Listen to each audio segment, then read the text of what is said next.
आता बातमी मनोज जरांगेंची आहे. मनोज जरांगे पाटलांनी सरकारला पुन्हा एकदा अल्टिमेटम दिलाय. 8 दिवसात नोंदींवरून मराठा समाजाला कुणबी जात प्रमाणपत्र द्या अशी मागणी जरांगेंनी केली आहे. तर दगाफटका झाल्यास 2029च्या निवडणुकीची तयारी करणार असंही जरांगे पाटील म्हणाले. पाहूया त्यावरचा एक रिपोर्ट. तुम्ही जर आता याच्याशी काही दगाफटका केला या मागण्याशी तर आंदोलन करण्यापेक्षा 29ची तयारी करू आणि 100% पाडणार म्हणतो. मराठा आरक्षणासाठी वेगवेगळ्या गॅझेट संदर्भात जरांगे पाटलांनी दौरे सुरू केले. पण आता दगाफटका केला तर आंदोलनापेक्षा 2029ची तयारी करणार आणि 100% निवडणुकीमध्ये पाडणार असा इशारा जरांगेंनी भाजपला दिलाय.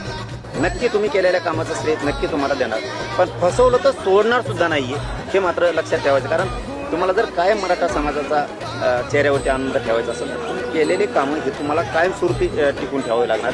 नसतं आंदोलन करण्यापेक्षा तुम्ही जर आता याच्याशी काही दगाफटका केला या मागण्याशी तर आंदोलन करण्यापेक्षा 29ची तयारी करू आणि 100% पाडणार म्हणतो.